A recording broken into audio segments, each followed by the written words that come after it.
It finally happened. First time we're covering a story on a love scam where the victim literally lost everything. Usually we see them losing their life savings. Well, this uncle, this 59-year-old Singaporean man, actually lost all his life savings, including his house. We're just gonna call him as Mr. Z. Mr. Z met Huang Ping on Facebook mid-2023. Okay?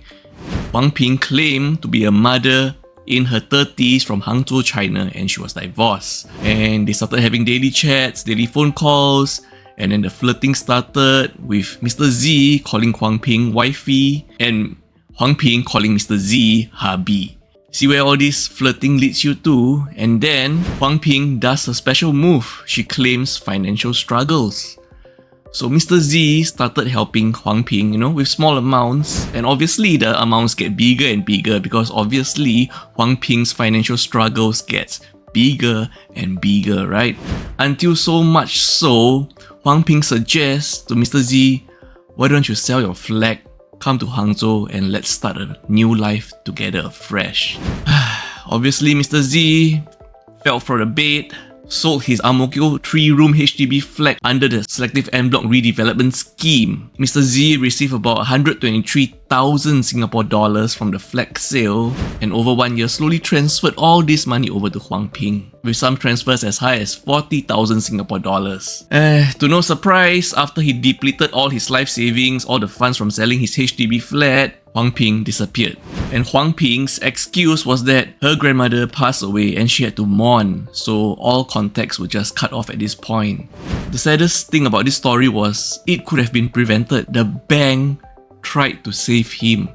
The bank actually kept asking him, why are you making so many frequent transfers? So much so that he got so defensive and he just started lying and said that it was for a friend. But the bank knew better, so the bank actually limited his transaction to 200 SGD per transaction. But that didn't stop Mr. Z. Mr. Z continued using ATMs to make cash deposits and make transfers, it seems. He finally realized this was all a scam after, he doesn't have a house to stay. He told his friend, can I stay with you because, I'm literally homeless right now. And a friend noticed, this looks and smells obviously wrong. It is only after Mr. Z reported to the police, the truth slowly dawned upon him that maybe the pictures of Huang Ping weren't even real. This person never existed.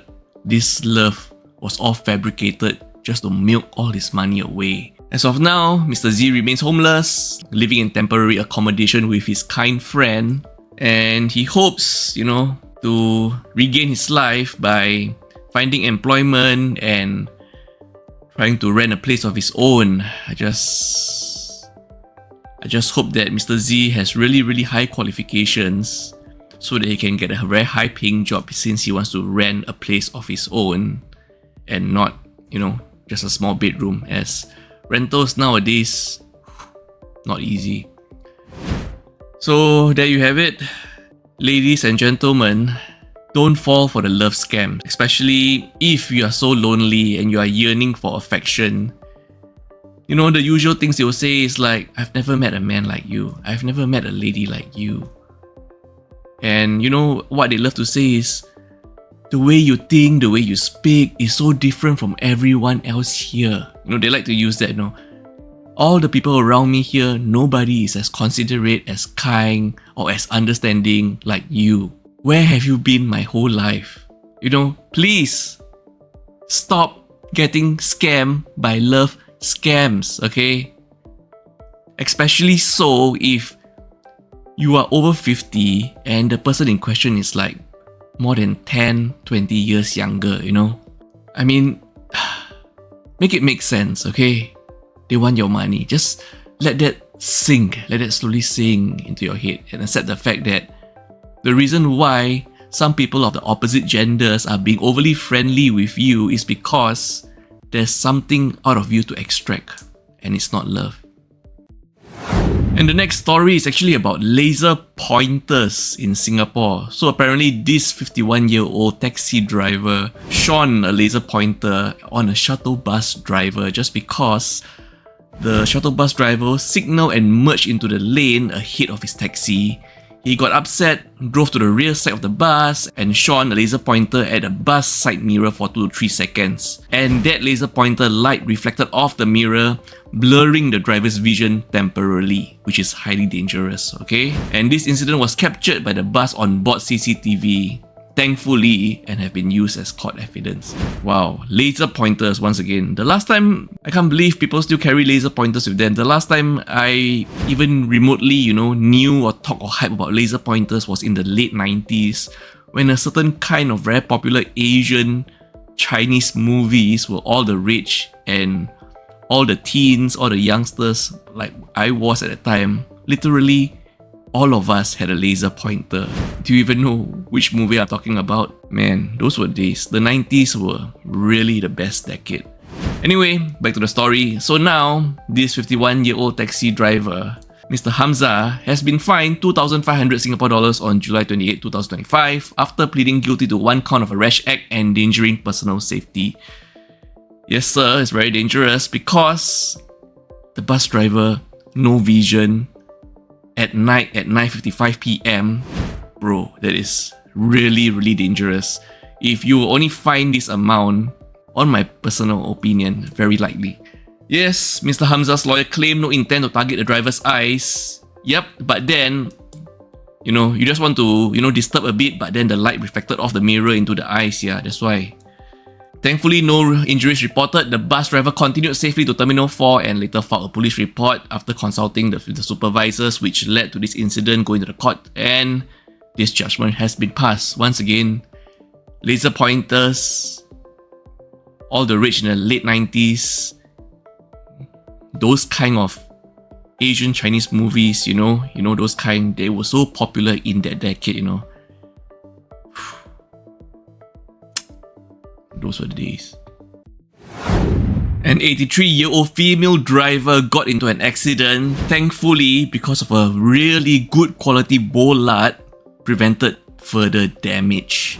This is your last story of the day. Follow us for more. So on July 28, 2025, approximately 6:35 PM, an 83-year-old female driver crashed her beige Toyota car into the Bollard near a coffee shop at Block 449 Clementi Avenue 3, Singapore, because she lost control of her vehicle. If you have read news of impacts over the world, you notice that certain Bollards over the world, minimal impact also, the Bollard no more, gone, collapse. So this one, really good quality Bollard. Good job, Bollard. But before the car struck the Bollard, it actually struck a delivery rider's motorcycle and a parked black car first. But then that Bollard prevented the car from reaching into the coffee shop's dining area. That Bollard saved countless lives, but our focus is on the driver. Okay, we're going to go back to the driver. The driver is an 83-year-old female driver who appeared shocked and apologized profusely to the injured rider, a 26-year-old delivery rider who is female, who sustained an arm injury and was taken to NUH conscious. Driver, now 83-year-old female driver, is currently assisting with police investigations. And I just want to say that in Singapore, there is no maximum legal age for driving a private vehicle. Okay? So if you want to drive a car, drive a motorcycle, there's no maximum legal age. This female driver is 83 years old. I mean, personally, I feel people, over a certain age should not drive. Okay, so in Singapore, if the maximum legal age for vocational driving license for hire or reward, like taxi driver, private hire drivers, heavy vehicle driver, is 75 years old. But there is no maximum legal age for private vehicles such as car or motorcycles. So I'm just saying, okay, I don't want to offend all the elderly drivers out there who might be really driving really well, but I just think that, as you get older, your reflexes are slower. And also because your reflexes are slower, you are more prone to getting into accident. And as you are older, your body is also more fragile. So just imagine you're over 80, you're driving, your reflexes are slower compared to your youth, and your body is also more fragile. So basically, while you're driving, you have a higher chance of getting into an accident, and your body also cannot withstand that much damage as the past. It just doesn't seem like a good idea, right?